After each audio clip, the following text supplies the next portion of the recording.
Hey guys, um, today I'm not showing you a project. Today I want to talk about my dad.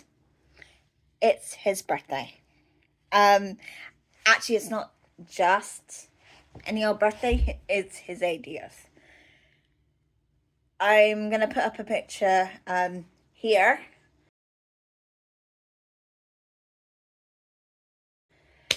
Um, I have permission to talk about him and also to share some of these pictures.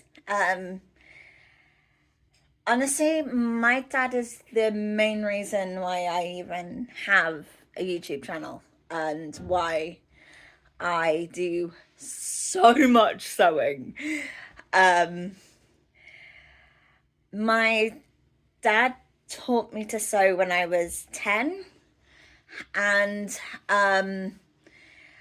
basically, I am the youngest of 7 siblings. My dad basically raised all of us single handedly. And honestly, I couldn't be more proud of him. Just full stop. Um, so this might be a little bit rambly, so I apologize. So, but so my dad taught me to sew when I was 10. The main reason is that, as I said, I am the youngest of 7 siblings, and I'm also a lot shorter than all of them. They're basically normal-ish, maybe slightly on the shorter side, but I'm head and shoulders shorter than them. Like when I was 10, I was maybe the size of a 7 or 6 year old. And as many people would like to joke, I haven't grown that much since. Actually, I haven't grown since I was 16, and I was really short then. Um, in fact, I've shrunk a little bit. But anyway, um, so every time one of my siblings would outgrow a pair of trousers, they would go down the line. As you do in a big family, you end up with a lot of clothes that used to belong to somebody else. And all of my siblings had much longer legs than me. So it was a big deal for dad to always have to hem everything that came to me. And so eventually I had a sewing project at school. It was year 5. They wanted to teach us how to sew, to make a pencil case. And basically, my teachers failed to teach me how to sew. And my dad sat me down and taught me the basics. And I took over hemming all my trousers after that because, to use a phrase that my dad is quite fond of, I was big enough and ugly enough to do it myself.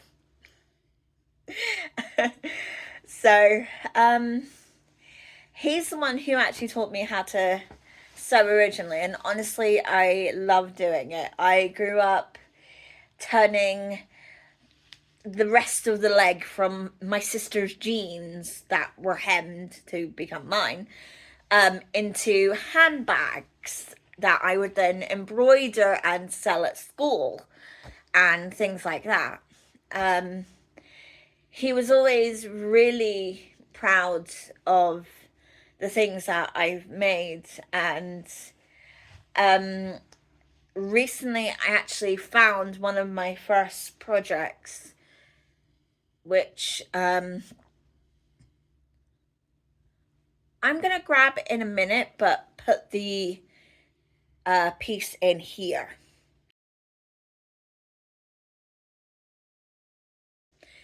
So, so that fabric was made from a old skirt that no longer fitted me.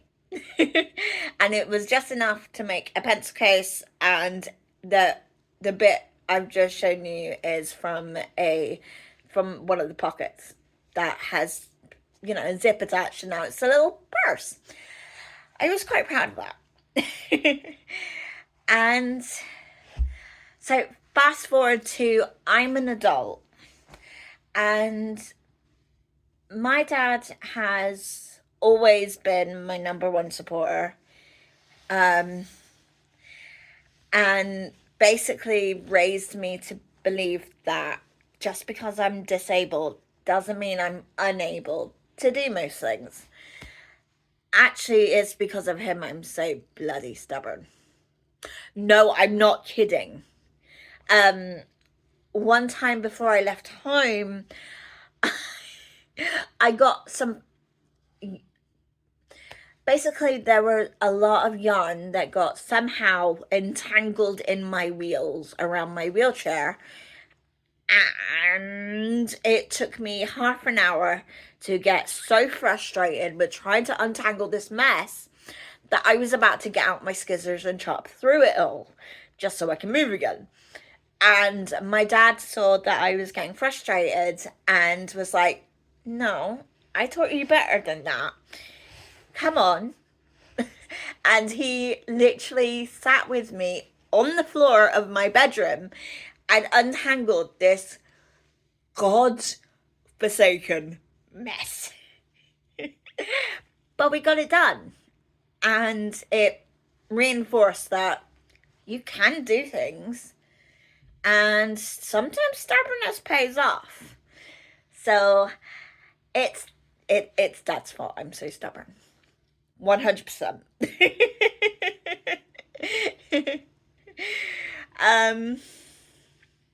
So fast forward to being an adult. I wanted to be an actress. Well, at least I thought I did. So my dad was really supportive with that, and I auditioned to go to drama school.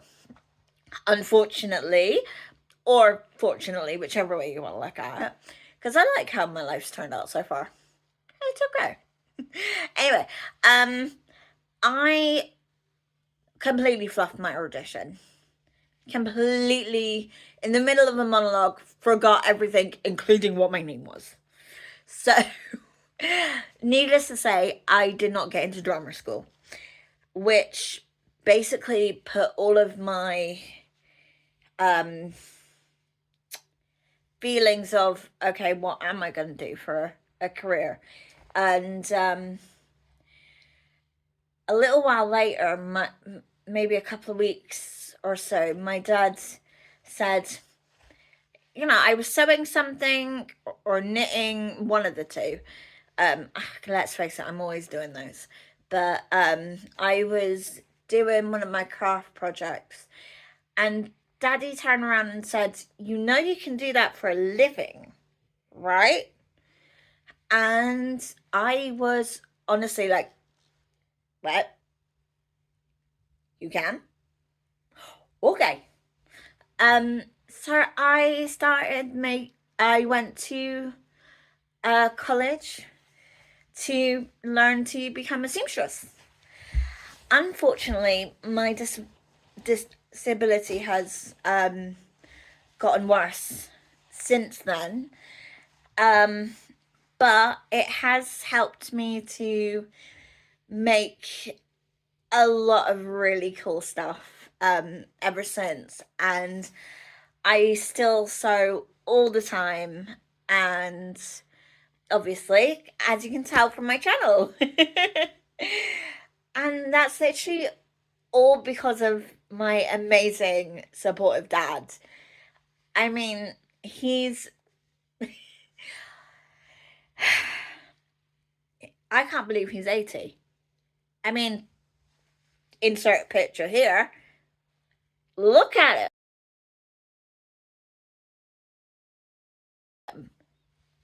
Does this guy look 80 to you? Nope. Nope. Unfortunately, the dates don't lie. He is definitely 80. But yeah, I wanted to do this to show you My dad. I'm very, very proud of my dad. He he's gone through, unfortunately, 4 marriages, raised 7 kids, 8 if you include my nephew who lives with him now.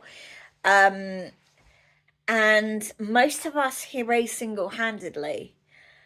And we're all still alive as far as I know. Yeah, we're all still alive. Sorry, I couldn't resist that joke. But,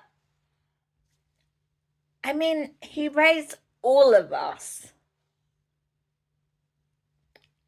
What can I say? I'm really proud of my dad. And I wish that I could be there now to celebrate with him. But he lives in Devon and I live in Oxford.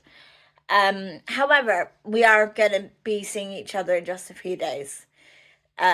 Because it's also my nephew's 21st in literally 6 days.